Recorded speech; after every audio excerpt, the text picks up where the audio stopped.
நண்பர்கள் அனைவருக்கும் வணக்கம். பாகிஸ்தான் போட்ட திட்டத்தை கையும் களவுமாக பிடிச்சிருக்காங்க, கண்டுபிடிச்சிருக்காங்க இந்தியா. மேலும் கண்ணுல மண்ணை தூவி இருக்கு பாகிஸ்தான். இதை பற்றிய முக்கியமான தகவல் நமக்கு கிடைச்சிருக்கு. பாகிஸ்தான் செஞ்ச அந்த சதியை இந்தியா கண்டுபிடிச்சு சொல்லியிருக்காங்க. அது என்ன அப்படிங்கறத நம்ம இந்த வீடியோல தெரிஞ்சுக்கலாம். அதே போல சீனாவுடைய ப்ராடக்ட்லாம் உங்களுக்கு வேண்டாம், நம்ம கிட்ட வாங்க, இந்தியா கிட்ட வாங்க அப்படின்னு இந்தியா ஒரு மகத்தான சாதனையை படைச்சு இப்போ உலக நாடுகளே வியக்க வச்சிருக்காங்க.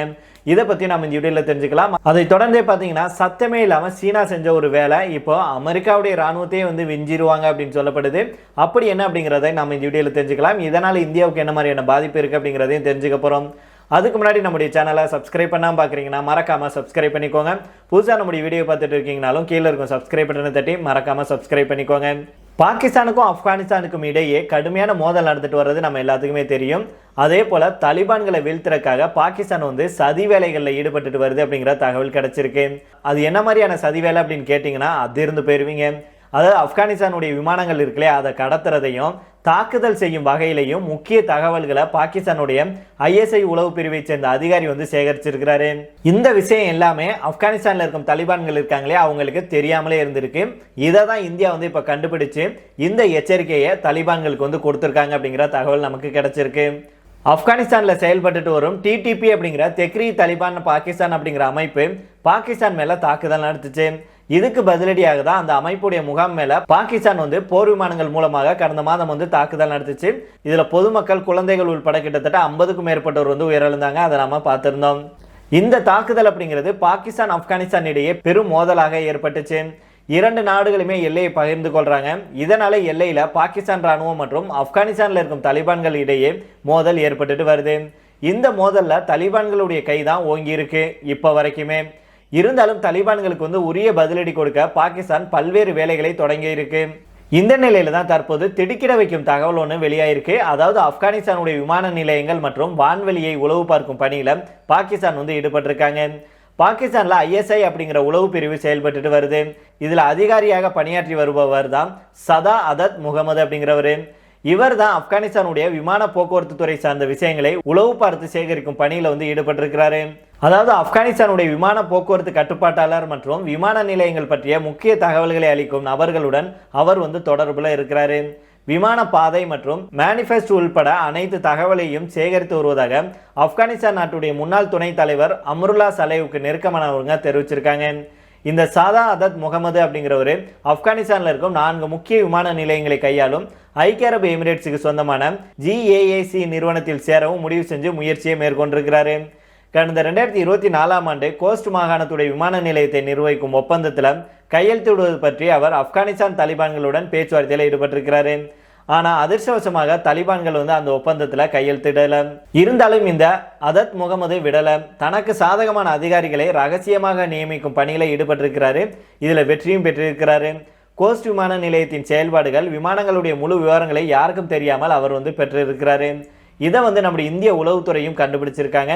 இது பற்றி ISI உடனான ஒப்பந்தத்தின் அடிப்படையில் ஆப்கானிஸ்தானின் விமான நிலையங்களை பற்றிய விவரங்களை அதிகாரிகளிடம் பெற முயற்சிக்கப்பட்டிருக்கு. ஆனால் பணம் அப்படிங்கிறது முக்கிய பிரச்சனையாக இருக்கு. இது பற்றி ஆப்கானிஸ்தான் தாலிபான்களால கண்டுபிடிக்க முடியவில்லை அப்படின்னு நம்முடைய நாட்டு உளவுத்துறை தெரிவிச்சிருக்காங்க. பொதுவாக விமான நிலையத்துடைய செயல்பாடு, விமானங்களுடைய பாதை உள்ளிட்டவற்றை பற்றிய விவரங்கள் பிற நாட்டுக்கு கிடைக்கும் போது அந்த நாட்டில் அந்த விமானத்தை கடத்த முடியும். அதே போல குறிப்பிட்ட அந்த விமானத்தை குறிவைத்து ஏவுகணை தாக்குதலை நடத்த முடியும். இதனால தற்போது ஆப்கானிஸ்தான் சுதாரிச்சிருக்காங்க.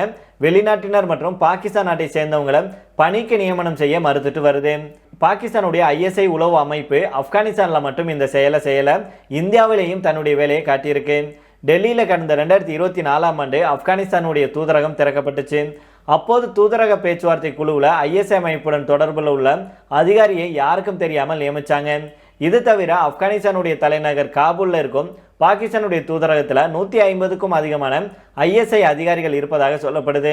இந்த நிலையில தான் ஆப்கானிஸ்தானுடைய கண்ணுல மண்ணை தூவி பாகிஸ்தானுடைய உளவுத்துறை செய்த சதியை கண்டுபிடிச்சிருக்காங்க இந்தியா. மொத்தமும் போச்சு அப்படின்னு இப்போ ஆப்கானிஸ்தான் கதற ஆரம்பிச்சிருக்காங்க.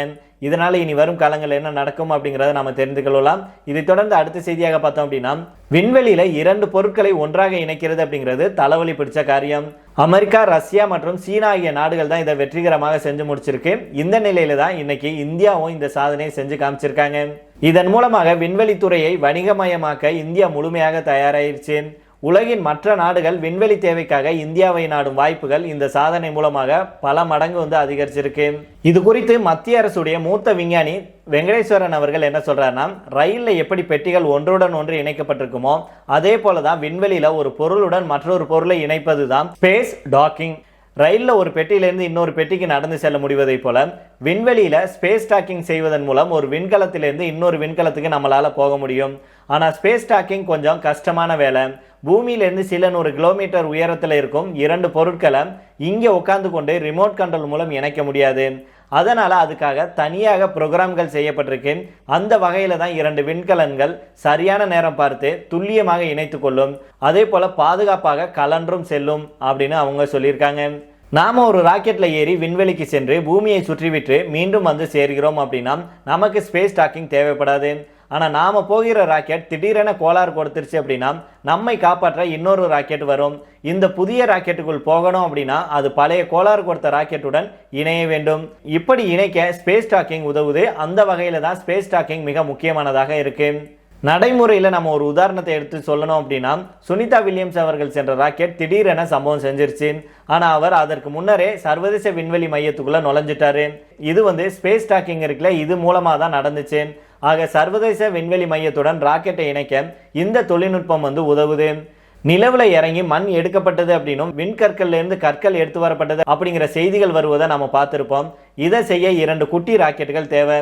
இதை வச்சு அனுப்பும் அளவுக்கு சைஸ்ல பெரிய ராக்கெட் ஒன்றும் தேவை. அமெரிக்கா, சீனா, ரஷ்யா கிட்ட இந்த பெரிய ராக்கெட் இருக்கு. அதாவது அவங்க கிட்ட கண்டெய்னர் லாரி இருக்கு. ஆனா நம்ம கிட்ட குட்டியானதான் இருக்கு. அதனாலதான் 2 ராக்கெட்டை ஒன்றாக வச்சு அனுப்ப முடியாது. ஆனா நம்மளால 2 குட்டி யானைகளை விண்வெளியில ஒன்றிணைக்க முடியும். இதுதான் ஸ்பேஸ் டாக்கிங். இதன் மூலமாக இந்தியாவிடம் இருக்கும் ராக்கெட்டுகளை கொண்டு நிலவுல மண் துகள்களை எடுத்துட்டு வருவது போன்ற சாதனைகளை செய்ய முடியும் அப்படின்னு சொல்லியிருக்காங்க. இதை தொடர்ந்து அடுத்த செய்தியாக பார்த்தோம் அப்படின்னா, சத்தமே இல்லாம சீனா தன்னுடைய ராணுவ பலத்தை தொடர்ந்து அதிகரிச்சுட்டு வருது. ஏற்கனவே போர்க்கப்பல்கள் எண்ணிக்கையில சீனா அமெரிக்காவை ஓவர்டேக் செஞ்சிருச்சு. இந்த சூழல்ல தான் வரும் காலங்களில் விமானப்படை மற்றும் ராணுவத்திலையும் கூட அமெரிக்காவை சீனா மிஞ்சலாம் அப்படின்னு வல்லுநர்கள் எச்சரிக்கை விடுத்திருக்காங்க. உலகின் மிகவும் வலிமையான ராணுவமாக அமெரிக்கா தான் இருந்துட்டு வருது. ஒவ்வொரு வருஷமும் அமெரிக்கா தன்னுடைய ராணுவத்தை வலிமைப்படுத்த பல லட்சம் கோடிகளை ஒதுக்கீடு செஞ்சுட்டு வர்றாங்க. அதே நேரம் கடந்த சில ஆண்டுகளாக அமெரிக்காவை போலவே சீனாவும் கூட ராணுவத்துல பெரிய அளவுல முதலீடு செஞ்சுட்டு வருது. வலிமையான ஒரு பாதுகாப்பு படையை உருவாக்க சீனா தொடர்ந்து முதலீடு செஞ்சுட்டு வருது. கடந்த 2015-2020 காலகட்டத்தில் ஏற்கனவே கடற்படையில அதிலையும் குறிப்பாக போர்க்கப்பல்களுடைய எண்ணிக்கையில அமெரிக்காவை சீனா ஓவர்டேக் செஞ்சிருக்கு. இதற்கிடையில தான் வருகிற 2027ஆம் ஆண்டுக்குள்ள ராணுவ வலிமையிலும் கூட அமெரிக்காவை சீனா ஓவர்டேக் செய்ய வாய்ப்பு இருக்கு அப்படின்னு அமெரிக்க ராணுவத்தில் பணிபுரிந்த தளபதி பிரிகேடியர் ஜெனரல் டக் விக்கர்ட் அவர்கள் தெரிவிச்சிருக்கிறாரு.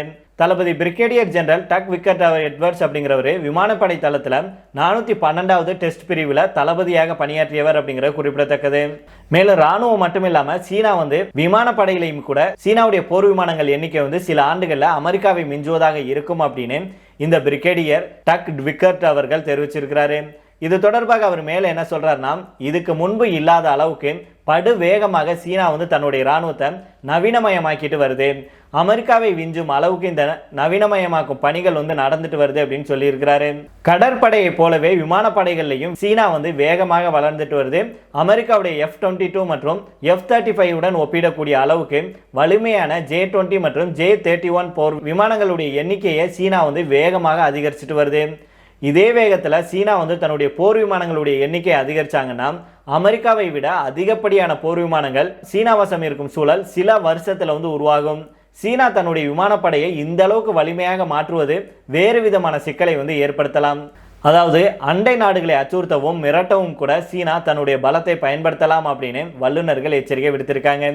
சீனாவுக்கு பதிலடி தரும் நடவடிக்கையில அமெரிக்கா இறங்க வேண்டும் அப்படிங்கிற குரல்களும் அதிகரிச்சிருக்கு. அமெரிக்காவும் கூட சீனாவுடைய ஆதிக்கத்தை கட்டுப்படுத்த ஆசிய பிராந்தியத்தில் இருக்கும் நாடுகளுடன் தங்கள் கூட்டணியை வலிமையாக்கிட்டு வர்றாங்க. மேலும் ஆசிய பசிபிக் பகுதியில் தன்னுடைய இராணுவ இருப்பையும் அதிகரிச்சுட்டு வர்றாங்க. ஹைப்பர்சோனிக் ஏவுகணைகள் மற்றும் ரகசிய போர் விமானங்கள் உள்ளிட்ட மேம்பட்ட இராணுவ தொழில்நுட்பங்கள்லையும் தன்னுடைய முதலீட்டை அமெரிக்கா அதிகரிச்சிருக்கு. இதனால வரும் காலத்துல இந்த 2 நாடுகளுக்கும் இடையே பாதுகாப்பு துறையில கடும் போட்டி வந்து இருக்கும் அப்படின்னே சொல்லப்படுது. அதனால பொறுத்திருந்து பார்ப்போம் நண்பர்களே. சீனா வந்து எப்பேற்பட்ட ராணுவ பலத்தை வந்து அதிகரிச்சுட்டு போனாலும் அது அமெரிக்காவுக்கு மட்டுமல்ல இந்தியாவுக்கும் சிக்கல் தான். ஏற்கனவே வந்து இந்தியாவை வந்து தொடர்ந்து சீண்டிட்டு வர்றாங்க. அதாவது அவங்க நேரடியாக மோதி பார்த்தாங்க, அது முடியல அப்படின்னோடனே அதுக்கப்புறமா பாகிஸ்தான், இலங்கை, நேபாள் அப்படின்னு ஒவ்வொரு நாட்டையும் விட்டு சீண்ட ஆரம்பிச்சாங்க. இப்போ அதுக்கப்புறமா பாத்தீங்கன்னா மாலத்தீவை வச்சு சீண்ட ஆரம்பிச்சாங்க. இப்போ கடைசியா சீனாவுடைய கையில இருக்கிற நாடு எதுன்னு பாத்தீங்கன்னா வங்கதேசம். ஆனா எப்பேற்பட்ட நாடு வந்தாலும் எந்த நாடை வச்சு இந்தியாவை மிரட்டலான்னு பார்த்தாலும் இந்தியா வந்து துணிச்சலாக நின்று தைரியமாக எதிர்த்து நின்று அத்தனை நாடுகளையும் ஓட ஓட விரட்டிட்டு வர்றாங்க. இது எல்லாத்துக்குமே நம்முடைய பிரதமர் மோடி அவர்கள் தான் காரணம் அப்படின்னா அதுக்கு மாற்று கருத்தே இருக்க முடியாது. சரி நண்பர்கள், இதோட நாம் இந்த வீடியோ முடித்துக் கொள்ளலாம். இதை பற்றி உங்களுடைய கருத்துக்களையும் கீழே உள்ள கமெண்ட் பாக்ஸில் சொல்லுங்க. மீண்டும் நாளை வேறொரு செய்திகளுடன் உங்களை சந்திக்கிறேன். நன்றி, வணக்கம்.